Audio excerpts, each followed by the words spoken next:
Hello everybody, I hope all are you doing great. This is Vani. Welcome back to my YouTube channel. So yes, in today's session we are going to discuss about ISLM model, that is part 2 of ISLM model, and in this video I am going to discuss about the algebraic derivation of ISLM model. ISLM model का जो मैं पूरा introductory part था बहुत detail में मैं discuss कर चुकी हूँ पार्ट 1 में। एग्जाम्पशंस हमने उसमें पढ़े थे, कुछ हमने केसेस उसमें देखे थे, ISLM मॉडल होता क्या है, क्या कैसे ग्राफिकली रिप्रेजेंटेशन किया जाता है, उसको सब चीज़ें बहुत डिटेल में बहुत अच्छे से मैं पढ़ा चुकी हूँ। जिसने पार्ट 1 नहीं देखा है वो जाकर मेरे चैनल पर चेक कर सकता है, लिंक मैं डिस्क्रिप्शन बॉक्स में मेंशन कर दूंगी, right. And one thing more, ये वीडियो बहुत ही हेल्पफुल रहने वाली है उन स्टूडेंट्स के लिए जो भी इकोनॉमिक्स अपना मतलब किसी का इकोनॉमिक सब्जेक्ट है और कोई भी इकोनॉमिक्स से रिलेटेड कोई भी कॉम्पिटिटिव एग्जाम की प्रिपरेशन कर रहा है, लेट्स से यूजीसी नेट के लिए प्रिपेयर कर रहा है, गेट इकोनॉमिक्स के लिए प्रिपेयर कर रहा है, और we can say Indian economic service के लिए कोई भी प्रिपरेशन कर रहा है, तो उन सब स्टूडेंट्स के लिए बहुत ही इंपॉर्टेंट और बहुत ही हेल्पफुल वीडियो रहने वाली है, राइट। इतना डीप में कोई मुझे नहीं लगता है कि यूट्यूब पर मतलब पूरा डिटेल में ऐसा पढ़ाया हुआ होगा जैसे मैंने आपको इसमें बताया हुआ। बहुत ही डिटेलिंग में मैंने आपको इस पर सब चीज़ें प्रोवाइड कराई हुई हैं, विद नोट्स मैं आपको इसमें प्रोवाइड करवा रही हूँ, right. So now come to the topic. So this is a part 2, right. इसमें हम डेरिवेशन देखेंगे, एल्जेब्रिकली कैसे हमारा ISLM मॉडल दिखाई देता है वो हम इसमें पढ़ने वाले हैं। सो यस, अगर हम बात करें एल्जेब्रिक रिप्रेजेंटेशन की, आपको ये तब तक समझ नहीं आएगा जब तक आपने पार्ट 1 नहीं देखा होगा। तो पार्ट 1 पहले प्लीज जाकर देख लेना, उसके बाद ही पार्ट 2 पर शिफ्ट होना। तो पार्ट 2 अगर आप स्टार्टिंग से देख रहे होंगे, जिसने पार्ट 1 नहीं देखा है तो उसके लिए वीडियो हेल्पफुल रहने वाली नहीं है, राइट। सो पहले पार्ट 1 पूरा अच्छे से देख लो। तो अगर हम बात करें एल्जेब्रिकली कैसे दिखता है IS कर्व, तो वो हम इसको देखते हैं कि एल्जेब्रिकली कैसे रिप्रेजेंट किया जाता है। अगर हम बात करें यहाँ पर टू सेक्टर मॉडल की, टू सेक्टर मॉडल में IS कर्व की एल्जेब्रिकली डेरिवेशन क्या है। टू सेक्टर मॉडल का मतलब क्या है यहाँ पर कि यहाँ पर एग्रीगेट डिमांड जैसे हमारा कंपोनेंट होता था, कंजप्शन और इन्वेस्टमेंट की हम यहाँ पर बात कर रहे हैं। यहाँ पर हमारे पास गवर्नमेंट और export means foreign export import जो है वो इंक्लूड हम इस पर नहीं करेंगे, क्योंकि ISLM मॉडल जब हम पढ़ते हैं तो वो हमारा कौन सा मॉडल हो गया, एक तरीके से क्लोज्ड इकोनॉमी मॉडल हो गया। जब हम ओपन इकोनॉमी की बात करेंगे वो हम बात करेंगे मंडल फ्लेमिंग और डॉनबुश ओवरशूटिंग मॉडल में। तो अभी हम ISLM बात करें तो ISLM में हमारे पास 2 सेक्टर और 3 सेक्टर मॉडल्स होंगे। तो हम यहाँ पर एल्जेब्रिक डेरिवेशन देख रहे हैं 2 सेक्टर मॉडल की, फिर हम देखेंगे 3 सेक्टर मॉडल की। तो अगर हम बात करें एग्रीगेट डिमांड के कॉम्पोनेंट की, तो AD हमें पता है किसके इक्वल होता है, C+I, consumption plus investment, right. तो कंजप्शन प्लस इन्वेस्टमेंट ये हमारे 2 सेक्टर मॉडल में। तो AD इक्वल टू C+I। अब C का फंक्शन हम देखते हैं, C का फंक्शन क्या है हमारे पास, C bar plus CY, C bar plus CY मतलब C बार क्या कौन सा है हमारे पास, ऑटोनोमस कंजप्शन प्लस CY हम यहाँ पे स्मॉल c से भी हम रिप्रेजेंट कर सकते हैं, या फिर हम BY भी लिख सकते हैं। B क्या है हमारे पास यहाँ पर C, स्मॉल c क्या है, दैट इज MPC। तो ये हमारा कंजप्शन फंक्शन है, तो यहाँ पर हमने वही लिखा है C bar plus CY, right. Investment हम यहाँ पर क्या दिखाएंगे, investment I bar minus BI, ये हमारा इन्वेस्टमेंट का होगा function, I equal to I bar minus BI। B क्या है यहाँ पर, मार्जिनल प्रोपेंसिटी टू इन्वेस्ट की इंटरेस्ट रेट से कितना इन्वेस्टमेंट पे इम्पैक्ट पड़ेगा, राइट। तो ये है हमारे पास पूरा AD का फंक्शन। इक्विलिब्रियम लेवल पर जब हम बात करते हैं तो AD किसके इक्वल होता है, AD equal to AS, aggregate demand aggregate supply के इक्वल है, और हमें पता है एग्रीगेट सप्लाई किसके इक्वल होता है, इनकम के इक्वल होता है। ये हम सब जानते हैं अच्छे से, कि जैसे जैसे हमारी इनकम बढ़ेगी वैसे वैसे एग्रीगेट सप्लाई हमारे पास बढ़ेगी, और वी कैन से जैसे जैसे हमारे पास सप्लाई बढ़ेगी वैसे वैसे इनकम बढ़ेगी। तो अगर हम बात करें इनकम की, यहाँ पर ही हमने दिखाया कि AD क्या है हमारे पास, AD इक्वल टू AS, तो AD and AS equal to Y, तो AD भी किसके इक्वल होगा, Y के इक्वल होगा। तो हम यहाँ पर किसको रिप्रेजेंट कर रहे हैं, यहाँ पर AD ना लिखकर हम क्या लिख रहे हैं, यहाँ पर Y लिख रहे हैं, राइट। तो ये सब चीजें मैंने ऐसे दिखाई हैं। अब वही चीज हमें यहाँ पर हमने क्या करा, AD ना लिखकर क्या लिखा, Y लिख दिया। अब और जो आगे की सब चीजें वो हम ऐसे कैसे लिखेंगे, C bar plus CY plus I bar minus BI, right. अब इसमें जो Y वाले कॉम्पोनेंट है उसको हम एक साइड लेके जा रहे हैं, Y के साथ हम Y वाला कॉम्पोनेंट हमें बस ये दिख रहा है तो इसको हम इस साइड ले गए। तो Y minus CY equal to, अब देखो यहाँ पर A बार कहां से आया, A बार जो है ऑटोनोमस पार्ट जितना भी है, ऑटोनोमस पार्ट क्या, C बार और I बार। तो इसको हम अलग अलग ना दिखाकर इसको हम क्या दिखा देते हैं, ऑटोनोमस। ये है हमारे पास ऑटोनोमस इन्वेस्टमेंट और ऑटोनोमस कंजप्शन। तो इन दोनों को हम एक साथ क्या लिख देते हैं, अलग अलग ना लिखकर A बार लिख देते हैं। तो यहाँ से ये हमारे पास A बार आ गया है। तो सी बार प्लस आई बार कितना हो गया हमारे पास, दोनों को मिलाकर हमने क्या लिख दिया ए बार, और क्या बचा यहाँ पर बी आई बचा माइनस का, और जो सी वाई था वो हमारे पास लेफ्ट हैंड साइड चला गया। अब यहाँ से हमारे पास ये क्वेश्चन आई है, तो यहाँ से हमारे पास क्या y कॉमन आ रहा है, तो y हमने बाहर निकाला। यहाँ पर हमारे पास क्या बचा 1 minus C equal to A bar minus B I. ठीक है, अब हमें क्या देखना, बी आई को हम ले जाएंगे लेफ्ट हैंड साइड, और जितना भी पोर्शन है वो सब इस साइड ले जाएंगे राइट हैंड साइड। तो क्योंकि हमें इंटरेस्ट रेट यहाँ पे देख रहे हैं हम, तो बी आई इक्वल टू यहाँ पर था हमारे पास ए बार, और ये वाला जो पूरा का पार्ट है वो हमारे पास राइट हैंड साइड ले आएंगे, तो माइनस का वाई ब्रैकेट में 1 माइनस सी। अब हम यहाँ से निकालते हैं इंटरेस्ट रेट। तो आई और सब चीजें हमारे पास बी चल जाएगा लेफ्ट हैंड साइड, तो ए बार ये चला गया मल्टीप्लाई में था तो चल जाएगा डिवाइड में, a bar upon B minus Y 1 minus C upon b, और हमारे पास इंटरेस्ट रेट ये आ चुका है। तो ये है हमारा पूरा आईएस कर्व की एल्जेब्रिक डेरिवेशन, ये बनती है हमारे पास आईएस कर्व की equation, right, that is I equal to A bar upon B minus Y 1 minus C upon B. ये है आईएस कर्व की एल्जेब्रिक रिप्रेजेंटेशन। इस टाइप से हम दिखाते हैं, 2 सेक्टर मॉडल की बात कर रहे हैं। तो यहाँ पर हम देख लेते हैं बी क्या दिखा रहा है, sensitivity of investment with respect to interest rate. B हमें क्या दिखाया है यहाँ पर कि इंटरेस्ट रेट के चेंज होने से इन्वेस्टमेंट में कितना चेंज आएगा, वो बी दिखा रहा है, राइट। दूसरी चीज वाई रिप्रेजेंट इनकम को दिखाया है। 1 माइनस सी क्या है, सी क्या दिखा रहा है एमपीसी, और 1 माइनस सी को हम क्या बोलते हैं एमपीएस भी बोलते हैं। तो ये सब चीजें, और सी बार आई बार क्या है ऑटोनोमस इन्वेस्टमेंट और ऑटोनोमस कंजप्शन। तो बहुत इजी ये एल्जेब्रिक रिप्रेजेंटेशन है, इसको आपको मैंने करा दी है। आप कॉपी पेन लो, कॉपी पेन में इसको ये क्वेश्चन लिखो, उसके बाद खुद सॉल्व करना स्टार्ट करो, खुद से आंसर आना, मतलब खुद से आप इसको सॉल्व करते चल जाओगे। अगर आपको बहुत अभी हार्ड लग रही होगी तो इसमें कुछ हार्ड है ऐसा है नहीं, ये पूरा का पूरा ऐसे ही है। इसको आप खुद से करोगे बहुत ईजिली हो जाएगी। तो ये थी हमारी एल्जेब्रिक डेरिवेशन, जिसको ये डेरिवेशन करनी है अच्छे से करो, क्योंकि डेरिवेशन पूछ लेते हैं, जैसे हमारे इंडियन इकोनॉमिक सर्विस का एग्जाम में पूछी जाती है। अदरवाइज मेनली जो है, जो भी आप competitive exam like UGC net का एग्जाम दे रहे हो, और वी कैन से कोई ग्रेजुएशन पोस्ट ग्रेजुएशन में भी पूछ लेते हैं, तो तब आपके लिए सिर्फ जब आप ऑप्शनल कोई क्वेश्चन मतलब ऑप्शन बेस्ड क्वेश्चन होंगे तो उसमें सिर्फ आपकी ये इक्वेशन इंपॉर्टेंट रहने वाली है, और इसमें कुछ डेरिवेशन इतनी इंपॉर्टेंट नहीं है, लेकिन ये सबके अंडरस्टैंडिंग के लिए आपको पता होना चाहिए। सो ये थी हमारी 2 सेक्टर मॉडल्स। अब हम इसमें बात करते हैं, जो हमने इक्वेशन पढ़ी है, इस इक्वेशन में क्या चीज क्या होगी। तो अगर हम बात करें, हमारे पास नॉर्मल जो एक इक्वेशन होती है वो क्या होती है, y equal to M X. हमने एक क्वाड्रेटिक इक्वेशन लिए है एम एक्स प्लस सी। इसमें अगर हम बात करें, नॉट अ क्वाड्रेटिक, इसको हम एल्जेब्रिक रिप्रेजेंटेशन बोल सकते हैं। तो इसमें अगर हम इस इक्वेशन में हम बात करें तो y क्या दिखा रहा है, y क्या है हमारे पास डिपेंडेंट वेरिएबल, ये क्या है डिपेंडेंट वेरिएबल हो गया। m क्या दिखा रहा है, m क्या है हमारे पास यहाँ पर स्लोप है, राइट। दूसरा x क्या है यहाँ पर हमारे पास, x क्या है, x is independent variable. Independent variable मतलब कि वो किसी पर डिपेंड नहीं करता है कोई चीज। जैसे हम डिमांड की क्वेश्चन की बात करते हैं, demand is a function of the price. Demand किसका फंक्शन है, प्राइस इसका फंक्शन। तो प्राइस क्या है, प्राइसेस के चेंज होने से डिमांड में चेंज होगा। तो प्राइस क्या है यहाँ पर हमारे पास इंडिपेंडेंट, और डिमांड क्या है डिपेंडेंट वेरिएबल। जैसे हम देखते हैं D is a function of price, तो डिमांड क्या है यहाँ पर हमारे पास डिपेंडेंट, की डिमांड इस पर डिपेंड करती है। तो ऐसे बाय डिपेंडेंट वेरिएबल हो गया, एक्स हमारे पास प्राइस हो गया इंडिपेंडेंट, और जो सी है, सी क्या है वर्टिकल इंटरसेप्ट। वर्टिकल इंटरसेप्ट मतलब जो भी कांस्टेंट चीजें हैं वो सब क्या है हमारे पास सी को रिप्रेजेंट करेंगे, राइट। तो दिस इज वर्टिकल इंटरसेप्ट। तो अगर हम इसको एल्जेब्रिकली मतलब इसमें हम ग्राफ में देखें ये सब चीजें क्या हैं, तो हम एक बार मैं दिखाती हूँ आपको। अब देखो, मैंने यहाँ पर ये लिया हुआ है, यहाँ पर y equal to M x plus c, जिसमें m मैंने क्या दिखाया, m क्या है यहाँ पर स्लोप है, राइट। x क्या है इंडिपेंडेंट वेरिएबल है हमारे पास ये रहा, c क्या है हमारे पास vertical intercept that is constant term, और y क्या है डिपेंडेंट वेरिएबल। अब इस ग्राफ में देखो, इस ग्राफ के अंदर जो भी वर्टिकल इंटरसेप्ट है, वर्टिकल इंटरसेप्ट जो भी कांस्टेंट पार्ट है वो हमारा दिखाएंगे कहां पर, y एक्सिस पर, ये हमारा कांस्टेंट पार्ट होगा। तो अगर ये मैंने किसका बताया हुआ आपको, आईएस कर्व की इक्वेशन की दिखा रखी है। अगर मैं इस इक्वेशन के अकॉर्डिंग बात करूं तो यहाँ पर कांस्टेंट पार्ट क्या है, वर्टिकल इंटरसेप्ट क्या होगा, सी होगा, राइट। ऐसे ही हमारे पास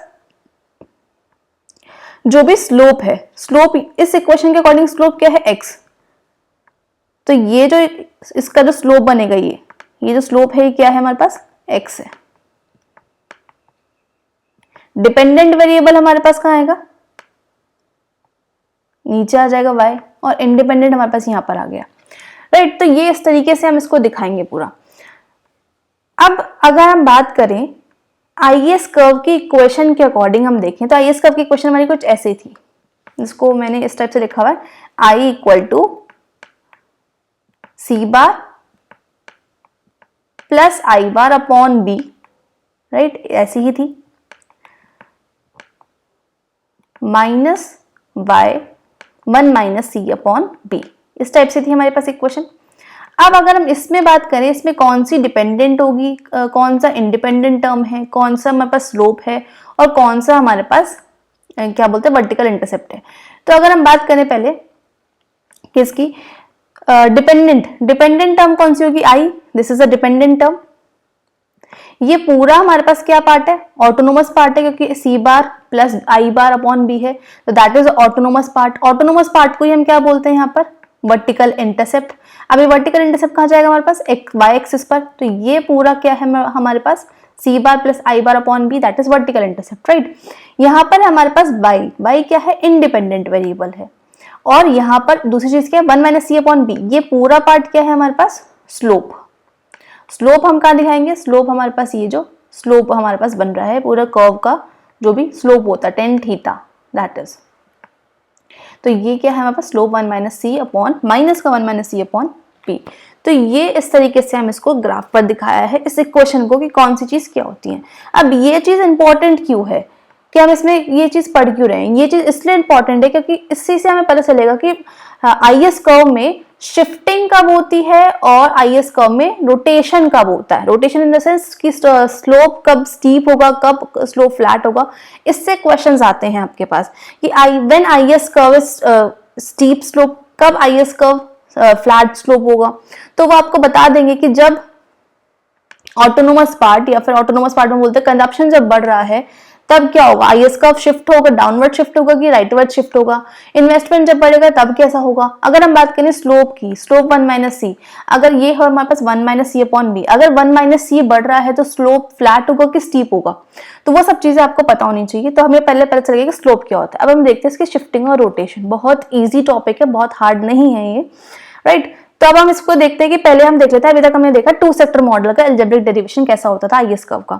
now let's come to the topic that IS curve का 3 सेक्टर मॉडल में अलजेब्रिक डेरिवेशन कैसा होता है। सेम हम वैसे ही करेंगे, यहाँ पर सिर्फ क्या आ जाएगा हमारे पास, गवर्नमेंट की बात आ जाएगी क्योंकि हम 3 सेक्टर मॉडल पढ़ रहे हैं। इसमें लिखा हमने AD equal to C plus I plus D, दूसरा एडी इक्वल टू, अब सी का पूरा फंक्शन लिखेंगे। अब सी के फंक्शन में हमारे पास यहाँ पर क्या आ जाएगा, डिस्पोजेबल इनकम, क्योंकि 3 सेक्टर मॉडल आ गया। तो सी बार प्लस सी वाई डी, ये हमने अजम्पशन में भी बात की थी। डिस्पोजेबल इनकम क्या होती है, वो इनकम जो कि टैक्सेस को हटाकर जो इनकम बचती है, that is called disposable income. तो डिस्पोजेबल इनकम कैसे बचेगी, टैक्स को हटाएंगे, तो y में से हमने c इक्वल टू सी बार लिखा प्लस सी वाई, हम यहाँ पे पूरा डिस्पोजेबल इनकम को ऐसे एग्जैजरेट करके दिखा रहे हैं। तो वाई डी को हम कैसे दिखाएंगे, इनकम में से हम टैक्स को माइनस करेंगे। ये कौन सा टैक्स है हमारे पास, ऑटोनोमस टैक्स, जो कि कॉन्स्टेंट रहता है to the level of their income. Minus करेंगे हम इसमें प्रोपोर्शनेट टैक्स। प्रोपोर्शनेट टैक्स कौन सा होता है, एमआरटी, जो कि इनकम के चेंज होने से चेंज होता है। और प्लस करेंगे हम T R bar, that is subsidy, subsidies plus होंगी।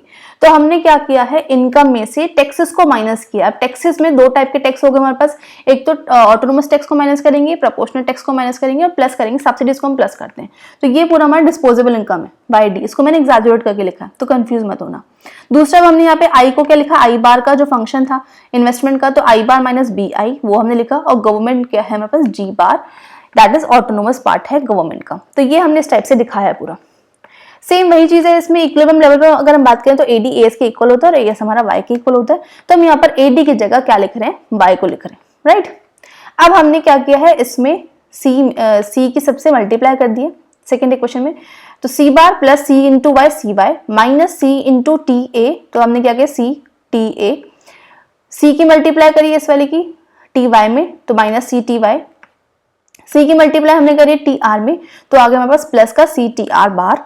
तो ये पूरा हमने ऐसे लिखा है, I bar minus B I plus g r, right. अब हमारे जो भी y के कंपोनेंट होंगे वो y के साइड ले जाएंगे, तो y हमारे पास यहाँ पर है, तो यहाँ पर हम y वाला कंपोनेंट ले आएंगे सारे। तो क्या क्या आएगा हमारे पास, एक तो माइनस का c बार, क्योंकि इधर प्लस में है तो लेफ्ट हैंड साइड माइनस में हो जाएगा। दूसरा यहाँ पर है हमारे पास सी टी वाई, तो इधर चल जाएगा प्लस का सी टी वाई, और कुछ नहीं है हमारे पास, तो वो हमने ऐसे रख दिया। इक्वल टू, अब जितने भी ऑटोनोमस पार्ट हैं, ऑटोनोमस पार्ट क्या है, सी बार, दूसरा आई बार, और थर्ड क्या है जी बार। इन सबको हम किससे दिखा देंगे, autonomous part, that is a bar. इसको मैंने एक दिखा दिया ए बार, और क्या बचा हमारे पास माइनस का बी आई, तो ये हमने ऐसे लिख दिया। अब यहां से हम y को कॉमन लेंगे, इस पार्ट में से y कॉमन आया, यहाँ पे बचा 1, यहां से हमारे पास क्या है c, और यहाँ पर क्या बचा हमारे पास, यहाँ से y कॉमन आया तो 1 माइनस टी, तो ये पूरा हमारे पास कॉमन पार्ट निकल गया है, equal to A bar minus B I, ये हमने ऐसे ही लिखा है। अब हमें यहाँ पे से क्या लिखा है, इंटरेस्ट रेट निकालना है, तो बी आई को ले आओ राइट लेफ्ट हैंड साइड, और सारा पार्ट अपना राइट हैंड साइड ले आओ, तो ए इधर यहाँ पर तो ए बार तो था ही, और सब चीजें इधर आ जाएंगी, तो ये सब इधर प्लस में थी, इधर चली जाएंगी माइनस में, तो माइनस का y 1 minus C 1 minus T, interest rate निकालेंगे तो ये डिवाइड में आ जाएगा, तो A bar upon B minus y 1 minus C 1 minus T upon B. तो ये हमारे पास एल्जेब्रिक रिप्रेजेंटेशन निकल कर आ गई है आईएस कर्व की। कितने सेक्टर मॉडल क्या है, 3 सेक्टर मॉडल। तो 3 सेक्टर मॉडल की एल्जेब्रिक रिप्रेजेंटेशन हमारी कुछ ऐसी दिखाई देती है, राइट। तो ये था हमारा 3 सेक्टर मॉडल का algebraic derivation. I hope all are you understanding well. बहुत इजी है, बहुत कुछ हार्ड है नहीं, इसको खुद से करोगे बहुत इजीली हो जाएगा, right. So now let's come to the topic कि अब शिफ्टिंग कब होती है आईएस कर्व में, और स्लोप आईएस कर्व का कब फ्लैट स्लोप होता है और कब स्टीप होता है स्लोप। तो अगर हम बात करें शिफ्टिंग इन आईएस कर्व की, तो आईएस कर्व में शिफ्टिंग कब होगी, जब भी वर्टिकल इंटरसेप्ट, अब वर्टिकल इंटरसेप्ट क्या था, इसमें हमने बात की थी वर्टिकल इंटरसेप्ट जो भी कांस्टेंट पार्ट था, कांस्टेंट पार्ट सी बार हो गया, आई बार, जी बार, ये सब चीजें, एक्सपोर्ट का पार, तो ये सब चीजें जब भी ऑटोनोमस पार्ट हमें, या तो ऑटोनोमस पार्ट बढ़ेगा ए बार, या तो बढ़ेगा या फिर कम होगा, जब भी ऑटोनोमस पार्ट में वर्टिकल इंटरसेप्ट में जब भी राइज और फॉल होगा, तब आईएस कर्व क्या होगा, शिफ्ट होगा, राइट। लेट्स से हमने इसमें एग्जांपल लिया है, फॉर एग्जाम्पल ए आर जो है, A bar that is autonomous part. Autonomous part में कुछ भी हो सकता है, या तो कंजप्शन का जो फंक्शन है वो कंजप्शन, या फिर बोल सकते हैं कंजप्शन बढ़ रहा है, इन्वेस्टमेंट, ऑटोनोमस इन्वेस्टमेंट बढ़ रहा है, गवर्नमेंट, ऑटोनोमस गवर्नमेंट एक्सपेंडिचर बढ़ रहा है, या फिर एक्सपोर्ट बढ़ रहे हैं। तो जब भी ये सब चीजें बढ़ेंगी, राइट, और इंपोर्ट तो नेगेटिव होता है, राइट, तो import is a negative component of aggregate demand, और जब भी इंपोर्ट फॉल होगा या फिर टीए फॉल होगा, तो जो टैक्स है वो भी नेगेटिव कंपोनेंट एग्रीगेट डिमांड का, तो आईएस कर्व क्या होगा, राइटवर्ड शिफ्ट होगा।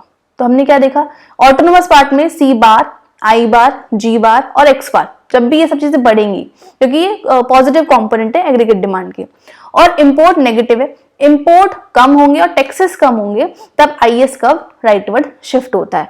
तो ये केस आपको याद रखना है, क्योंकि इनसे डायरेक्ट क्वेश्चन आता है कि कब आईएस कर्व शिफ्ट हो रहा है, कब आईएस कर्व डाउनवर्ड शिफ्ट हो रहा है। और जब हमारे पास vertical intercept that is C bar, I bar, G bar, X bar और एम बार, ये जब फॉल होंगे और टैक्सेस बढ़ रहे होंगे, और हम बोल सकते हैं इंपोर्ट हमारा,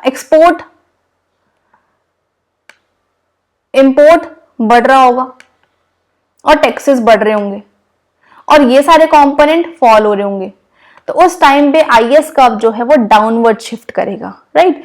तो ये 2 केस होते हैं। तो ये था शिफ्टिंग इन आईएस कर्व की बात। अगर हम बात करें स्लोप की, तो स्लोप में हमने देखा था स्लोप कैसे दिखता है आईएस कर्व का, 1 माइनस सी अपॉन बी, इस टाइप का होता है, 1 माइनस सी अपॉन बी, राइट। अब 1 माइनस सी, ये जो ऊपर वाला पार्ट है ये पूरा हमारे पास न्यूमिनेटर, और जो नीचे वाला पार्ट है this is called denominator, right.